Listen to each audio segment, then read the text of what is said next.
right when my cat jumps in my lap. Hold on. Not right now. What is your cat's name? Winslow. Winslow. He likes to be, center of attention. Yeah. So. Very cool. Oh, you know what? I forgot to ask you.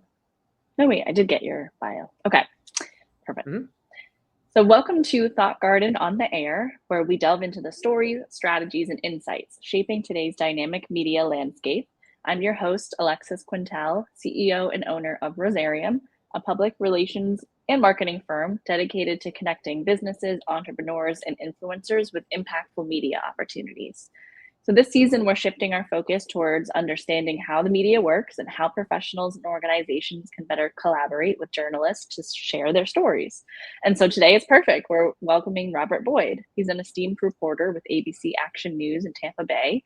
Robert has a passion for uncovering compelling local stories, from human interest pieces to the latest in business trends. So welcome, Robert. It's good to be here. Gasparilla, bring us together. I love it. You never know, Tampa Bay. I still have a lot of beads all over my house. Mm-hmm. Yeah, they're like a decoration now. Yeah.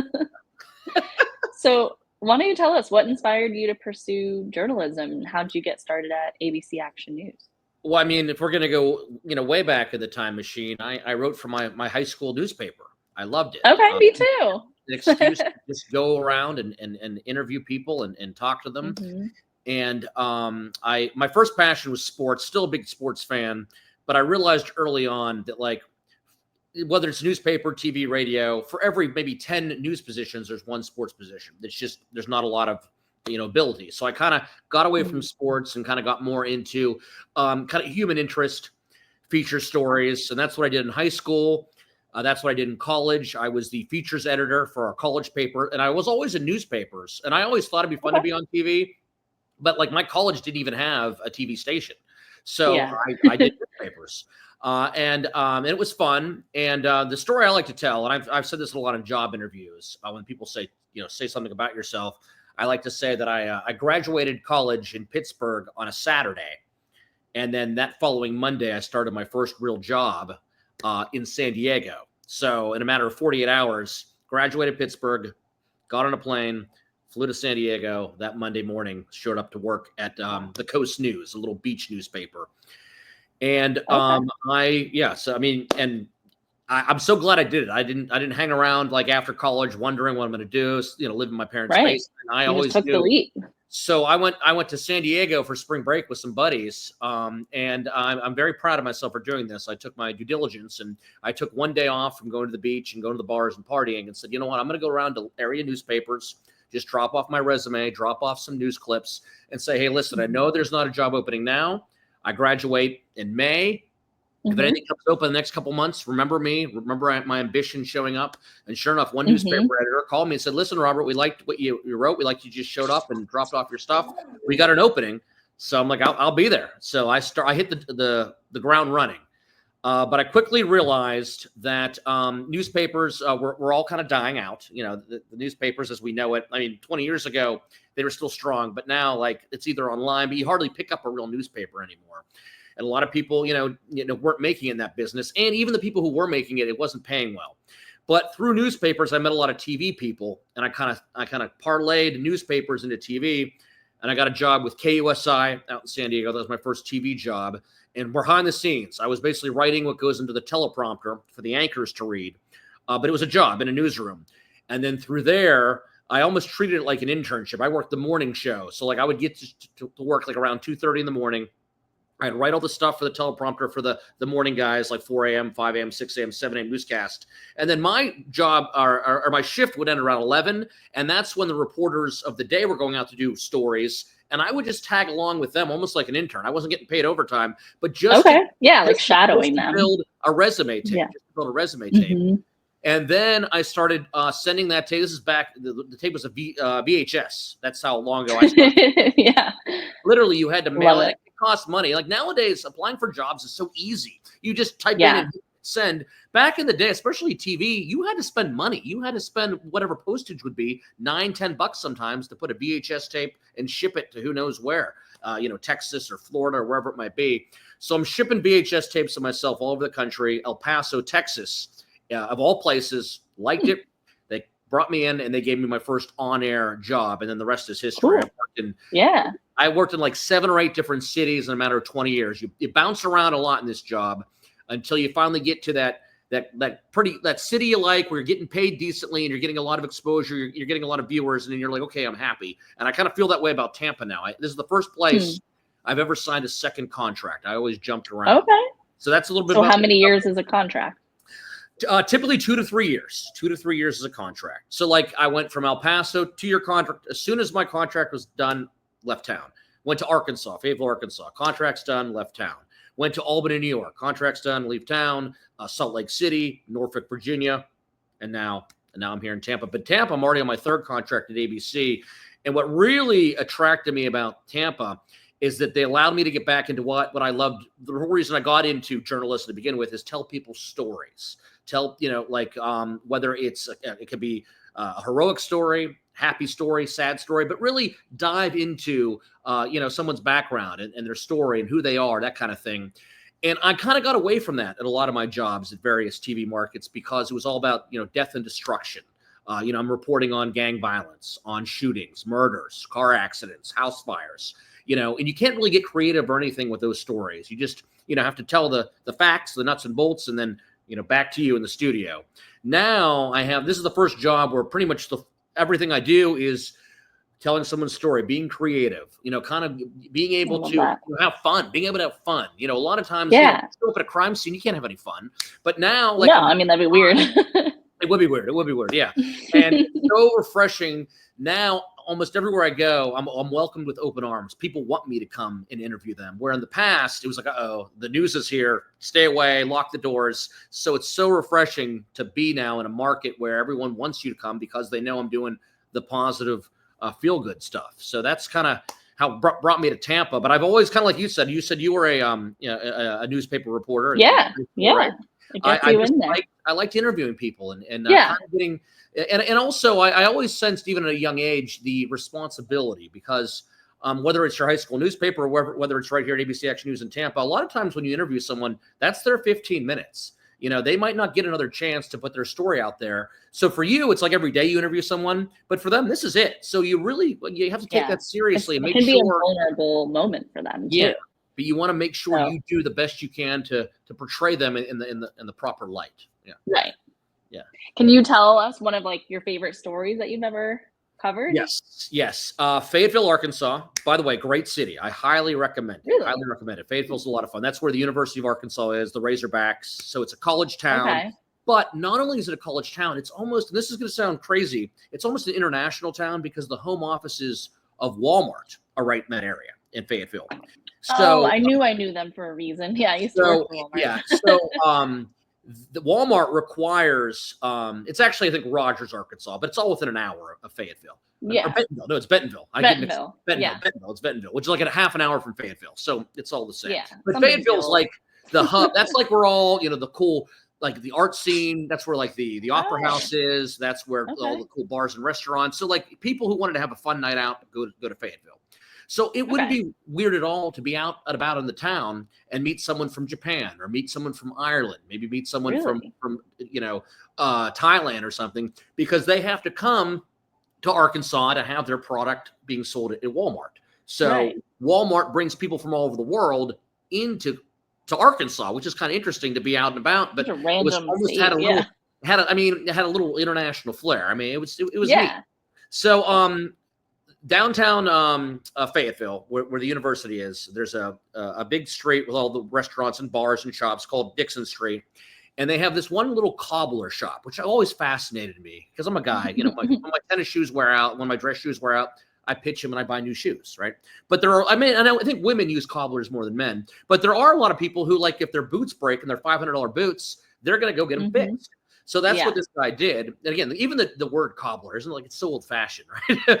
But so it's a cobbler shop, and I'm walking past the shop and I see all these hearts in the window.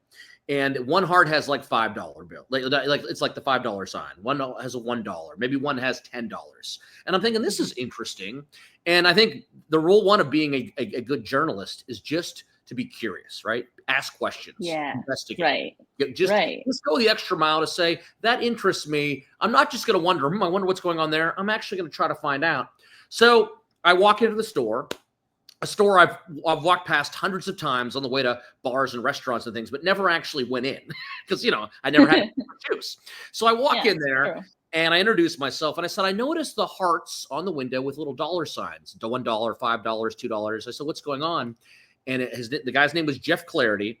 And they said that he needed a heart transplant. And again, I don't want to get too much into healthcare here, but somehow their insurance covered the operation, but didn't cover the anti-infection medicine that would come afterward. So they needed to raise like $90,000 out of their own pocket for this guy to get a life-saving heart transplant. And Cobbler, he's making, maybe if he's lucky, he was making 80, 90,000 a year. I don't know. I'm not going to estimate, but he was not making nearly the amount of money to pay for this $90,000 operation. And it's a family business. Like Jeff runs it and his kids run it. His grandkids are getting ready to run it. So it's been in the community for a long time. So I say, listen, you've been in this community a long time. A lot of people love and respect you. You're a very unique business. I'm going to do a little story and let people know, because they're trying to raise money just with word of mouth. Maybe they have $100 so far. They need 90,000.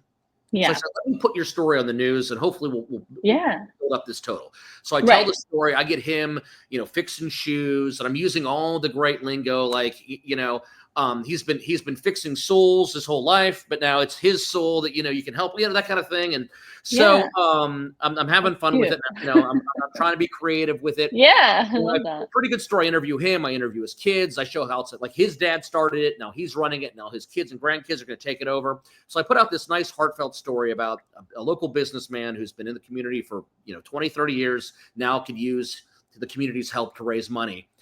And in a matter of 4 or 5 days, out of the 90,000, about 75 to 80 of it came pouring in. And here's the main reason why. Major donations. I mentioned Walmart before. They gave a big donation. Okay. And chicken. So all of a sudden he's getting $1, $2, $3 donations. These big companies start giving $10,000 donations. $5,000 donations. And they just keep pouring in. And none of them would have known about his situation if it weren't for my news story. And again, this is kind of aging me a little bit, but this would have been 2008, 2009. The social media wasn't what it is today. I mean, I guess Facebook was around in the infancy. Yeah, but you couldn't put up like a GoFundMe. I don't think GoFundMe was around back then. No. So even if you posted something on Facebook, who knows how many people would actually seen it, right? Right. So that news story, the power of the news, and it's still powerful, but back then even more powerful. The power of that 1 2-minute news story. And all I did was just talk about his life, his career, and then the need of a heart. In a matter of 4 or 5 days, they put him on the transplant list. He ends up getting and he needed that transplant within 6 months or he wouldn't have made it. Oh my God. So he gets the transplant. We save his life. I do a follow-up. And then he becomes like a spokesperson for organ donation, do another follow-up. Oh, and that story always sticks out to me because I wasn't curious and just walked in and said, hey, what's the deal with the hearts in the window? I'm not saying he wouldn't have got the donations, but that definitely kickstarted him. Right. So that's one of the stories I'm most proud of because it's a feel-good story. And I felt like it really made a difference. Because I think a lot of reporters, that's usually, I think, something a lot of reporters want to do. They want to think that their stories are making a difference. And with me, a difference in a positive way. Yeah. Yeah, you never know what ripple effect you can make just from asking that simple question and then using your platform for good too. So yes. I love that. Yep. Well, so one thing I get asked a lot too is how like local businesses and individuals can get more media coverage, for themselves. Do you have any advice for them? Well, I think what you need to do, and I get flooded with press releases all the time, and nothing wrong with press releases. It's nice because it alerts us. But you can't just be like, hey, we want to highlight this business. Like there's got to be, for me personally, to jump on a story, there's got to be that extra peg. Like, okay, tell me more about this business. Is there someone who works there that's kind of stands out? Is there something like, don't just say, come on down and shop, at whatever, Johnny's, steakhouse like that, or come and buy, come and eat dinner at Johnny's Steakhouse. Like there's got to be more, to it. There's got to be an extra peg for me, because otherwise it's just because the biggest fear in our position is we don't want to give a free advertisement, a free commercial. There's got to be a little bit more to it. So I always say, like, before you send out a press release, find that little nugget, that little thing that, like, you know, can really make a reporter say, okay, this isn't just, you know, doing a story for a business. It's about this person. It's personalizing it. So that would be one idea. And also, don't flood too much with too many press releases. You know, I'd rather have one really powerful one. Yeah, that's a common mistake. It's a lot of I'm not going to name any names here, but there's the same people end up in my inbox over and over and over again. But the press releases never change. I think they're just thinking I'm not seeing it. You know, but I'm seeing it. I just don't want to cover it. You were interested. So I always feel like we don't mind doing stories on businesses and things, but we don't want it to come across the commercial. That's always the line you have to straddle. Yeah, and then there's also the line of PR, right? The PR company themselves, which a lot of times now they're handling the pitching. You know, obviously I do a lot of that, but I also encourage my clients to reach out as well. Like, how do you think we can bridge the gap between, like, PR, the media, you know, the actual business individual? I think, well, with PR, I feel you get too caught up maybe in just the one angle. You know, you kind of have to think outside the box. There's so much competition that you have to find a way to separate yourself from all the other businesses, like the one you're trying to help, you know, gain attention for. Right. So I feel that's always key. And I think, I kind of just said this before, but I think personalizing it. If there's someone, say there's someone working at the business who is overcoming cancer, or maybe a single mom who has 5 kids at home, and we could really say, hey, you know, I'm putting my heart and soul into this to raise my family. If you can find a little, something like that, rather than, you know, just talking about the business itself, because personalizing is always, and also video, being in TV, we need to have the video. So if you're going to pitch something, have something compelling, do you have an example of you don't have to say their name, but someone, or you might want to say their name, I don't know, someone that you're trying to get a commercial for, get a story about? I don't know, is there anybody in your there's quite a few. I mean, one of them that comes to mind is Tweeds, which is also just like a really cool brand that a lot of people know about. Yes, now I did billboards everywhere. I did a story with Tweeds. Okay. When he was selling it out of the back of the truck, remember that? Right. And that's why I did it, because he is selling suits. And I remember I did the story this was probably right after the pandemic. He shows up in his box truck. We'll call it a box truck. Yeah. And he opens it up, and it's like you're walking into a tailor. Like, it's like a little suit store. You know, he's got the suits to choose from, and he can measure you, and all in the back of a box truck. And that's what caught my eye on that business, because I'm like, this is unique, this is different. So I did that story. But now they're opening like their 8th store. What's that? I said now they're opening like their 8th store. Now they're opening stores, and that could be obviously a good follow-up. I think my colleague Sean Daly actually did that story, potentially, them opening stores. However, it is a good. But now that they have, I know, and it's great that they've done so well, having 8 stores. But to me now, it's not as compelling, because there's a ton of stores everywhere. You know, the fact that he was I know, right? It makes it. That's what got my attention. So those are and that's a great example that you helped me come up with here, because it was different. But everybody, I think any business can be a little bit different. You just have to find out, okay, what is it that can separate us? What's the story we can tell, so we can personalize it about someone, but still the whole backdrop is that business. Right. And I think when you get to the point where you're successful, like a company like Tweeds, probably a nice angle that I'm working on with them is like, how are they giving back to the community? Yes. No, that's always okay. Yeah. So they're getting involved in fundraisers and, you know, helping raise money for charities and things like that, whether they're donating themselves or raffling off a gift card or hosting an event. So it's nice to see businesses like really see how they can give back. That's always that's always a bonus. If somehow the money you're spending on a product, a portion of it goes back to a good cause, to a charity, I do a lot of stories like that. Yeah. If there's a business, if there's a charity angle somehow involved. Yes. Yeah. Exactly. That and video too. You got to have, like, I knew the box truck video would be cool. He opens it up. What's the back of his box truck? Oh, it's a suit store. Like I knew that one. So video, a good cause, personalizing the story, a feel good angle, like giving back to charity, and then I hate to say it because there's a lot of good stories I pass up just because there's no video. It's TV. We need the video. And as you well know, with social media and stuff, video pops. You need something that. Yeah. Yeah. Right. Yeah. Right. Mhm. And I love that you keep mentioning personalizing it, because that's kind of our specialty at Rosarium, is personal branding. And that Yes. a lot of this podcast is talking to individuals that have built a personal brand, how they're using that to, elevate their businesses and tell their stories and things like that. So have you started to kind of hear this as a buzzword, like personal branding, and like, where do you see this going when it comes to media? Yes. Well, this is where I'm lacking. I'll admit, my social media is not that great. I need to improve that, and mainly it's Okay. just because I get so. I mean, I'll admit it. I get so like I put so much energy into the day and getting the story on air. Then I kind of just want to unwind, but like you have to want it. So social media and Mhm. branding, it just doesn't happen. You have to Mhm. really go out, go above and beyond, and post and get people, because you Right. might have a bunch of followers, but you're going to lose those followers as soon as you don't post anything for a while. People stop caring. Right. You Right. always, but on the flip side, you don't want to post too much dumb stuff or boring stuff or stuff that So it's a fine line where you don't want to post too much, but you want to post enough. Right. But what you're Right. posting is compelling enough. And then a lot of times with me, I'll just post what aired on the news, and it's too similar. So you got to find another way.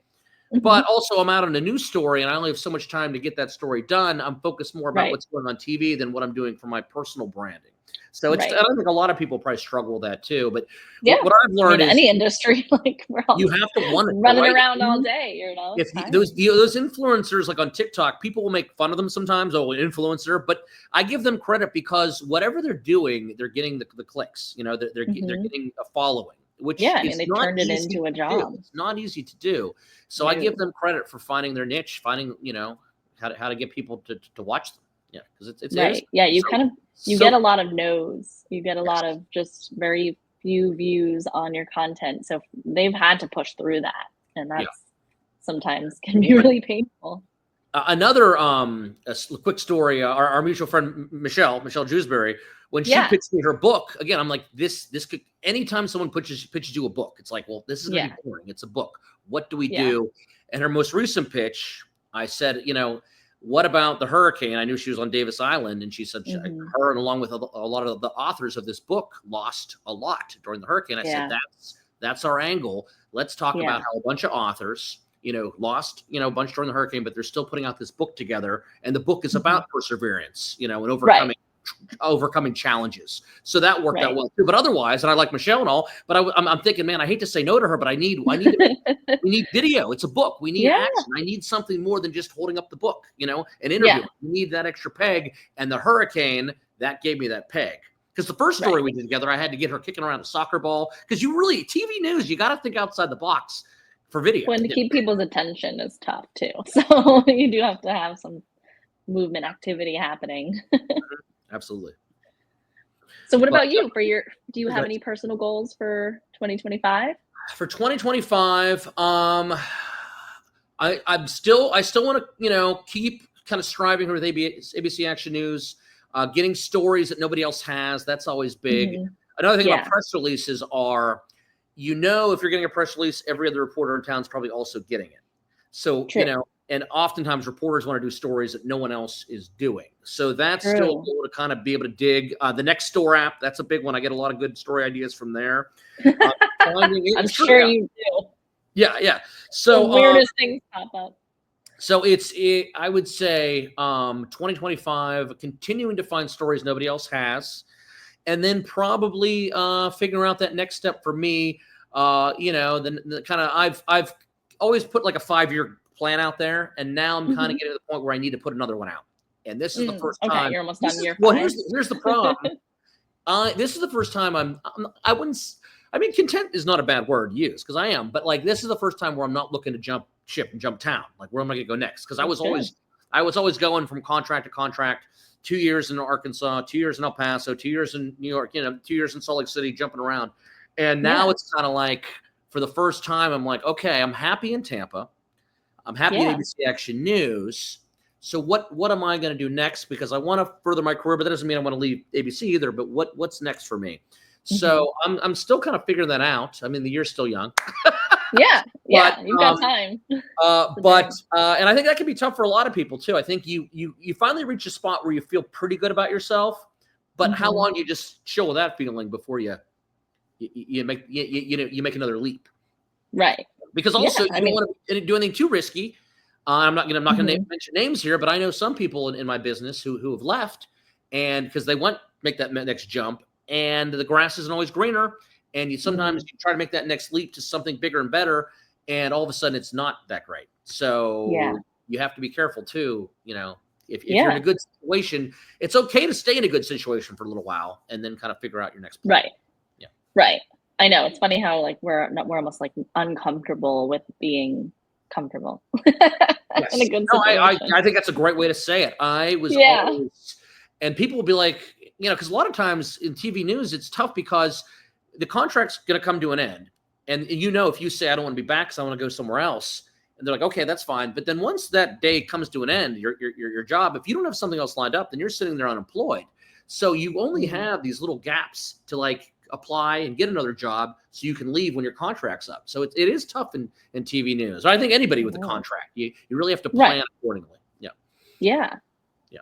Well, so do you have any final pieces of advice for, anyone interested in engaging with the media or, using PR to enhance their personal brand? Any kind of final thoughts on that topic? Well, from a business perspective, I do think PR works because you guys know what you're doing. You know how to at least get story pitches, story ideas in front of reporters. Now, how you do that is different, but you guys kind of know. And the longer you do it, the better idea I think you have of what works, what doesn't, what gets attention, what doesn't get attention, that kind of thing. So I think if you're a business and obviously have those dreams and aspirations of getting bigger and bigger, getting more customers or viewers or whatever it might be, I think PR can definitely work. But then from the news standpoint, you gotta again just set yourself apart. You got to find a reason that you're not like Tweeds. Obviously, there's a lot of other suit stores. So what sets them apart? What makes them different? And then sometimes you have to kind of go out and make that happen. If you look around your business, well, I don't know. Then think of a way. It doesn't have to be automatic. Think of a way to set yourself apart or try something. Also, I think a good idea is work things around dates on the calendar, like maybe who knows, it could be Valentine's Day, it could be the Super Bowl, it could be St. Patrick's Day, because we in the news, we love to do stories about big days in the calendar. So if you can make your business somehow relate to that day, whether it's a promotion or a special, or even, if someone, just throw it out there, if someone had a store for St. Patrick's Day and everyone was dressed like a leprechaun, like 12 people, I might come do that because it's it's interesting. Okay, it's simple to do. I might do that story. I know that sounds crazy, but that's what TV. It's TV. We need action. We need viewers. We need that kind of thing. So I think that's also kind of look at what's going on around you, the times we're living in, and see if you can somehow relate to that. Because like if there's a national story, this is more on the harder news end, but there's something happening nationally, that affects everybody. Like for instance, what's been going on with unfortunately a couple plane crashes this past week. Somehow we could go and talk to a local pilot about what do you think, so that can work that way in business, I would think, if there's a national trend or something happen on a global scale, how can you make it so it's relatable to people in Tampa Bay? Right. That is amazing advice. Thank you so much. So if someone wants to, okay. I don't do a lot of these. This is amazing. This is so good. I don't do a ton of these. Yeah. That's okay. Yeah. No. So if someone does want to reach out to you, or is there a platform that you're looking to grow that we could send our listeners? Well, again, I might as well pick. I wrote this stuff down, so I make sure I have the right addresses here. So my email, Robert.Boyd @WFTS.com. Okay. And then the Instagram is Robert.Boyd TV News. And that's where I really need help because I was on the Facebook for a while. And I'm kind of in that weird, early 40s where I'm stuck between now that, I've got 80-something-year-old aunts and uncles on Facebook. I'm like, I don't know. Yeah. And then you got Instagram where the young kids are just dominating it. I'm like, oh man. Yeah. So I'm kind of in that middle ground where I need to find the best platform for me. And then I was on also, Twitter, which is now obviously X for a while. But that's another thing too. Now X, for various reasons, I don't know if that's the best platform to be on because some people are lumping it in with political stuff. And I don't want to be like that. I want to be very neutral. Right. So Yeah. again, it's just all part of the gauntlet of social media. Like, where do you want to put your stuff out there, and how much do you want to put out Right. there? And then, Right. it's people have been burned on social media too with various things. So you want to keep some privacy. So, Right. but anyway, Robert Boyd TV News for Instagram, and then Robert.Boyd at WFTS.com for email. And please send me story ideas. I do community stories, fun, feature, positive. If it's an old neighbor of yours, 90 years old, who collects garden gnomes, say she has 100 garden gnomes in her yard, I want to know that. I want to do that story. Yeah, those are fun, but people get into those stories. Yeah. Too. That's one thing. Yeah. The it's very clicks relatable. they're not about all the big hardcore political stuff. The big clicks are fun. Like that's why cat videos are so popular on YouTube. Right? Nothing amazing, but people, I think also there's so much going on in the world that kind of depresses people and stresses them out. I think at the end of the day, they want to watch positive, feel good stuff. That's what I think. Yeah, no, and I appreciate that you bring that to the table, because I think a lot of people do hear media and they think, oh, it's politics, or, they're in control, or this or that. But no, like there's, especially on a local angle or local level, we're just trying to talk about what's going on in the community. ABC brought me in. They said, this is what we want. We want to do more positive, community-driven, uplifting stories. And I was, sign me up. I'm in. Because that's, and again, that's where you can be creative. You can have some fun. Exactly. Yeah. Well, thanks so much for joining. So with that, that was easy. You're very easy on. Thank you, Alexis. Yeah, no, of course. It's supposed to be fun. Yeah. All brought together through Gasparilla, the magic of Gasparilla. Exactly. So, well, if you enjoyed today's episode, be sure to follow us on Spotify, YouTube, social media on rosarium.work. And if you're interested in being on the show or sharing your story, you can also reach out and connect with us. But thank you for listening. We'll see you next time on the Thought Garden. Thank you.